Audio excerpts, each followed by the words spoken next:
Spanning more than 200 square miles and sitting on the edge of the south coast, the New Forest was a complex area to protect from invasion.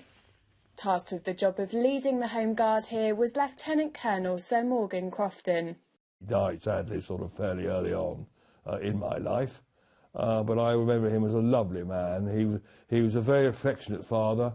During his service, Lieutenant Colonel Crofton started compiling scrapbooks documenting his life. He was a keen photographer in his younger days, and he amassed the evidence of his service. Here we are, we're looking now at the area covered by the 28 Bay Battalion of the Hampshire Home Guard. As you can see, it was a big area.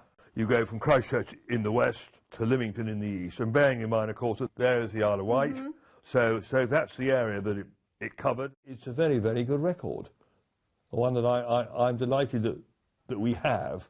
This is where we talk about the enemy who set foot in Hampshire. All troops will be allotted a definite role, and will hold their position to the last man and last round. And then in capital letters, so there could be no misunderstanding, there will be no withdrawal. My mother, we joke about it, that she said he was very like Captain Mannering, but I mean, there was no doubt of his dedication. It was serious stuff. I'm delighted that there's been so much interest for him, because I think he thoroughly deserves it. He wanted to do things properly, do things right, which is why he, spent time detailing, drawing all the maps and keeping all the relevant documents and orders. But it's a huge privilege for me as his grandson and for us as a family to have this amazing record of what life in the Home Guard in the New Forest in the 1940s was like. Wow, fantastic accounts of what happened in World War II. Well, I think it's high time I go back to Beaulieu to see what remains of the Home Guard. Good to meet you. Nice to meet you. Yeah. Gareth Owen helped to bring these scrapbooks to light through the New Forest Remembers project. So this is one of the remaining pillboxes that's still here in the Beaulieu village. This is a brick and concrete structure. It has gun loops on 3 of its sides and the entranceway through into the barn behind me, which is now bricked up. It would hold about 6 men, and they would be basically observing, and if the invasion occurred, shooting out of the gun loops here to defend the village and reduce potential enemies coming through into the area. The scrapbooks that Edward has, how have they helped you understand what the Home Guard did?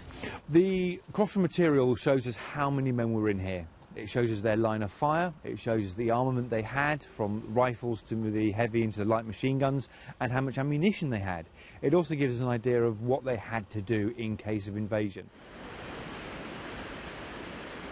Right beside us here is another one of the pillboxes. It doesn't look like a pillbox, and in fact it's recorded in the Crofton material as the dairy. There are gun loops hidden behind the windows. So from the outside it just looks like a part of the landscape, but actually it's another defensive and offensive position. What we know of the Home Guard today really is of Dad's army, and we see them messing about and having fun, etc., but there's no real peril to it, as it were, for what they're actually doing. The Crofton material for here has really shed light on the role these guys played, who these individuals were.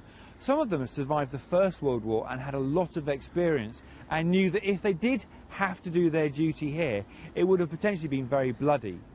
It also shows how important it was and how significant the Dad's army were in playing that defensive role here in case of invasion. The scrapbooks have now been digitised and are available to view online. Anna Gurney, Forces News in the New Forest.